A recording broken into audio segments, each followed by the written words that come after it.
तुकाराम महाराजांच्या पालखी सोहळ्यासाठी प्रतापगडावरून आपला अश्व निघालेला. काय भावना, काय प्रतिक्रिया?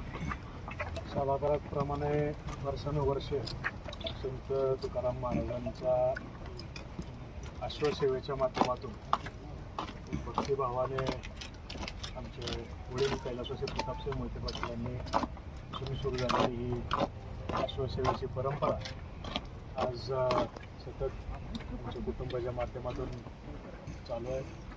अतिशय भावनिक क्षण हा आमच्यासाठी असतो, कारण तुकाराम महाराजांच्या पालखीमध्ये अश्वाच्या माध्यमातून एक सेवा आमच्या कुटुंबातून घडते.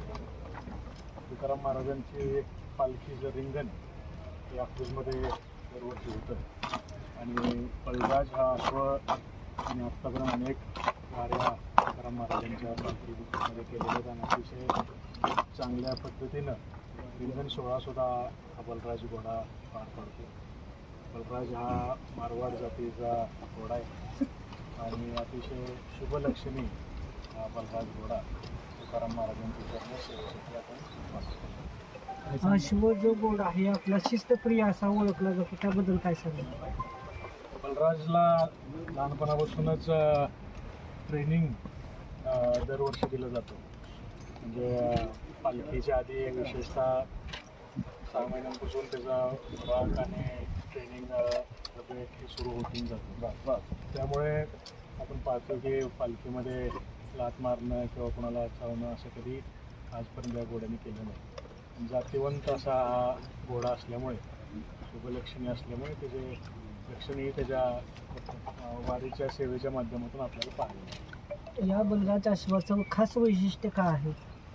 बलराज हा मारवाड जातीचा अश्व आहे आणि उदयपूर पॅलेसमध्ये राजतिलक नावाचा घोडा जे उदयपूरचे महाराणा स्वर्गीय सिंगजी मेवाड साहेबांनी ब्रीड केला होता. त्याचा मुलगा जयराज आणि जयराजचा मुलगा बलराज असं एक अतिशय जुनं ब्लडलाईनचा हा बलराज घोडा आहे.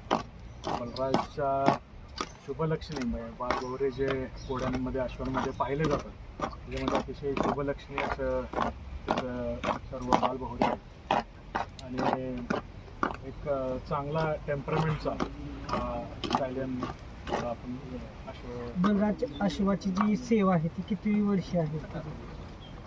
बलराज अश्वाची आता ही जवळजवळ 5वं वर्ष आहे. त्याच्या आधी सरकार नावाचा घोडा अश्व सेवा देत होता आणि अतिशय चांगल्या पद्धतीनं बलराज ही वारी पूर्ण करतो. आपल्या घराण्याकडे अश्व देण्याची परंपरा जी चालू झाली तिचं वर्ष किती आहे आज? आपल्या देऊळ संस्थांचे सर्व ट्रस्टी हे कैलासवासी प्रतापसिंह मोहिते पाटील साहेबांच्या संपर्कात असताना त्यांनी अश्वसेवेची मागणी त्या ठिकाणी केली आणि प्रतापसिंह मोहिते पाटील साहेबांनी ती मान्य करून आपल्या स्तबलमधले जातिवंत घोडा तुकाराम महाराजांच्या चरणी सेवेसाठी